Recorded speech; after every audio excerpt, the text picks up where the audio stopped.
Okay, welcome back to members of 121 Community Church in Grapevine, Texas, and our ongoing study in the book of Revelation by the Apostle John. We're going to take a look at chapter 8:12 to 9:12, from 8:12 to 9:12. We'll take a look at the fourth and the fifth trumpet.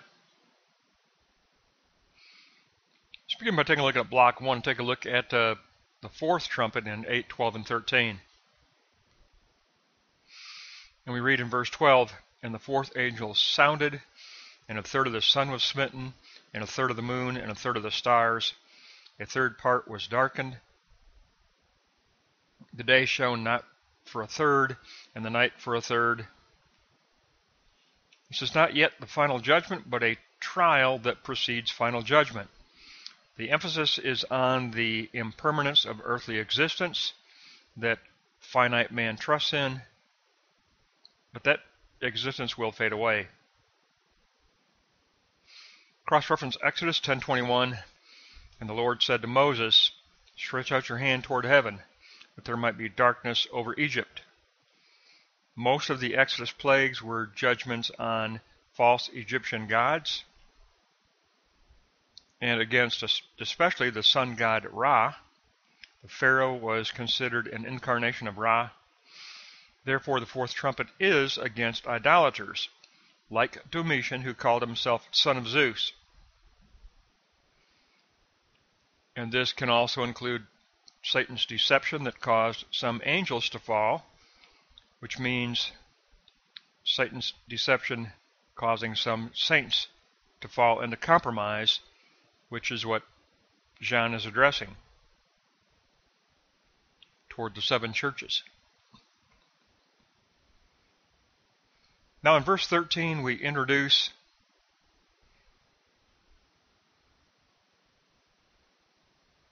the last three trumpets.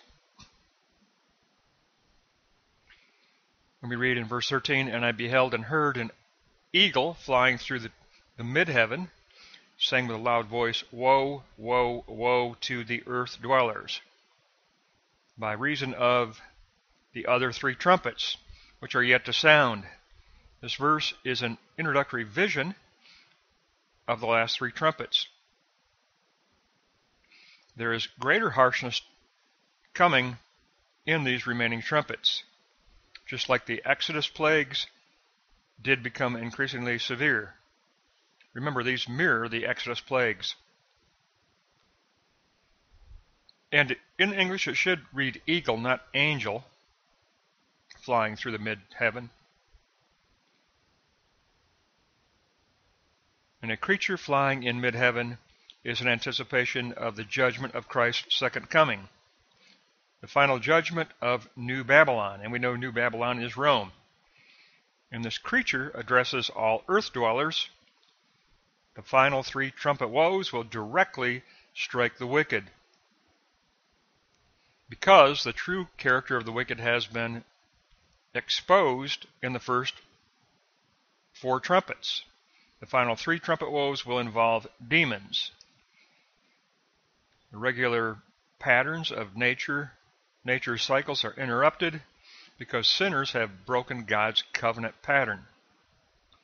We cross-reference Deuteronomy 28. "The Lord will bring a nation against you as the eagle flies, whose tongue you will not understand." You have to have ears to hear. Spiritual perception is a gift of the Spirit. From here we move on. We've had that introduction to the last three trumpets. We begin to take a look at these last three trumpets by moving on to the fifth trumpet in block 2. And the fifth trumpet will be divided into block 2 and 3. It actually involved quite a bit of scripture. Let's go to block 2. We begin chapter 9 now. Let's begin with 9:1 through 6. "And the fifth angel sounded, and I saw a star fall from heaven to earth, and to him was given the key to the bottomless pit, the pit of the abyss." A falling star represents sinful people undergoing judgment. Cross-reference Joel 3, "The day of the Lord is near, the stars shall withdraw their shining." Also, we can cross-reference Enoch. The 7 stars like burning mountains, and the angel said, "This is the place of the end of heaven and earth, a prison for the stars of heaven." Also, we can go to Jude 13. Wandering stars, to who is reserved the blackness of darkness forever. The angel in this verse is either Satan or one of his minions. The visions of chapter 9 give an expanding view of God's sovereignty that cannot be overthrown. God remains sovereign even in the midst of the seeming sovereignty of the Roman Empire and the emperor and the governor. God alone is sovereign.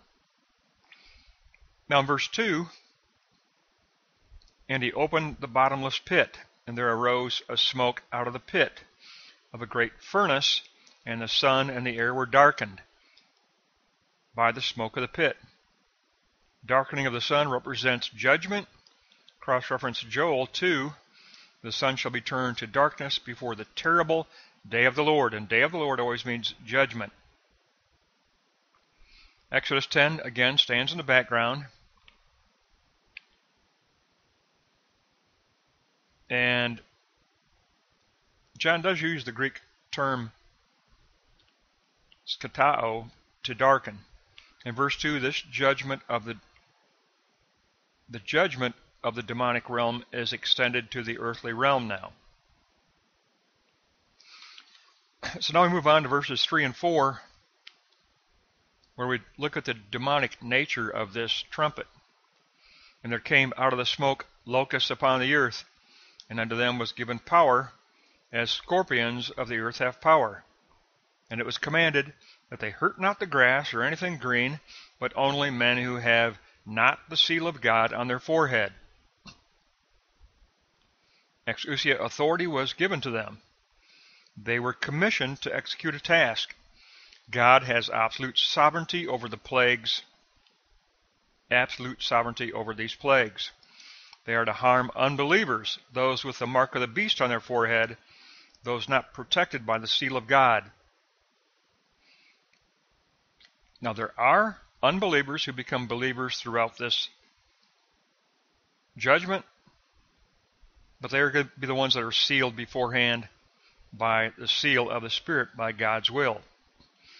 The emphasis here is that the trumpet woe is directed toward rebellious humanity, not nature itself, but toward rebellious, idolatrous humanity. That takes us to verses 5 and 6. "And it was given to them that they should not kill them, but that they should be tormented 5 months, like the torment of a scorpion. And men shall seek death, and death shall flee from them." The 5-month period refers to the 5-month cycle of locusts.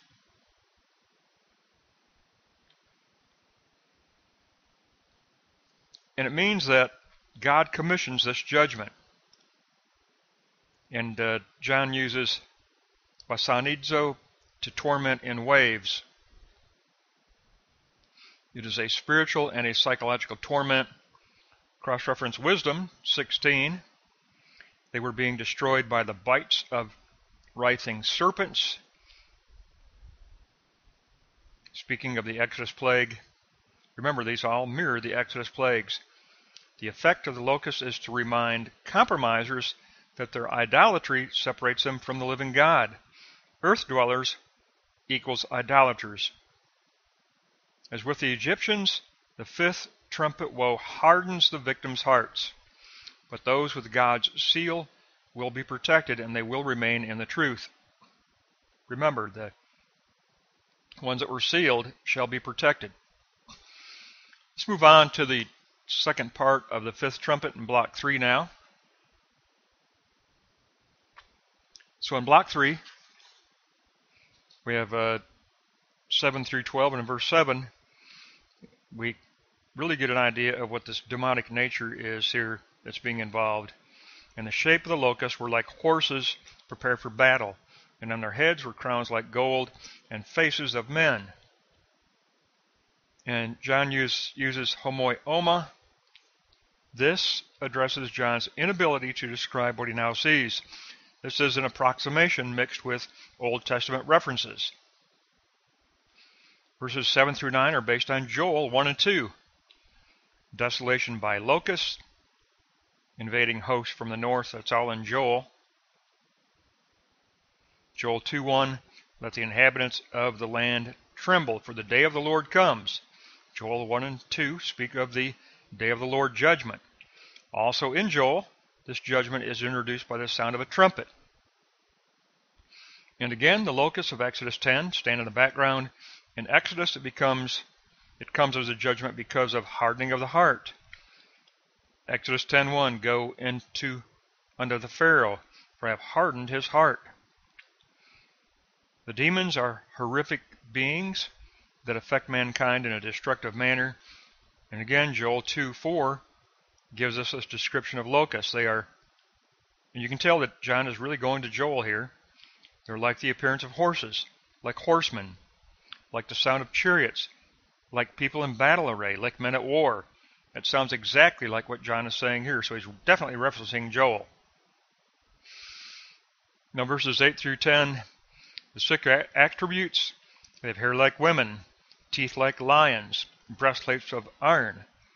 They sound like chariots, their tails are like scorpions. They have the power, the exousia authority to hurt men. Cross-reference Joel again. A nation comes upon my land whose teeth are the teeth of a lion. You can see John is definitely going to Joel here. And also in Job 39, describes the strength of the horse going forth at the sound of the trumpet. And then again, we can look at Jeremiah 51, which speaks of judgment against Babylon. From the blow of the trumpet, it causes the horses to come like locusts. The metaphors of Jeremiah represent judgment of idolaters, where people will delight in death rather than life. So that takes us forward to verses 11 and 12. And they had a king over them, the angel of the bottomless pit, whose name is Apollyon. Behold, two more woes come hereafter. Apollyon is the destroyer, that is Satan. In Proverbs 30:27 we read, locusts have no king, only demonic beings have a king. Again, we can look at Amos 7. It describes an army coming to invade Israel like a swarm of locusts, led by one caterpillar, the king Gog. And we can also look at Ezekiel 39. I will set my glory among the nations, and all the nations shall see my judgment, that I have executed my hand laid upon them. The first vision of woes has passed. Two more visions of woes will be presented after this. So we get excellent additional content here. But the key point is that all of these trumpet woes are a mirror image of the Exodus plagues. So these are plagues against idolatry. These are judgments against idolatry. And it begins as a trial. If you noticed in that block 1, it's the trial. The fourth trumpet is a trial that precedes final judgment. And it reflects, again, the judgment against the sun god Ra and idolatry in Egypt. And then in verse 13 we led into you have that kind of a pause and an introduction to the last three trumpets, which are going to be more severe and will begin final judgment. We had that trial in the fourth trumpet. Now we enter into this severe demonic type final judgment when we get to the fifth trumpet. But it all does always borrow from prophetic literature in the Old Testament. In block 2 we saw that we definitely looked at the locust imagery that was prophesied in the Old Testament. So John always does go back and rely on these other references.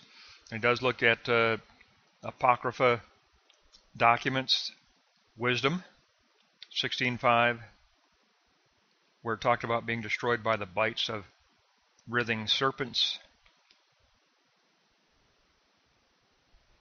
It's all about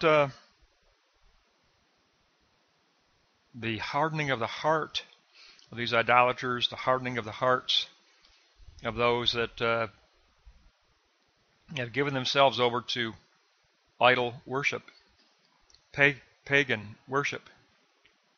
And now we've entered into the very severe judgments now in the 5th, 6th, and 7th trumpet. But this will give us from 8:12 to 9:12.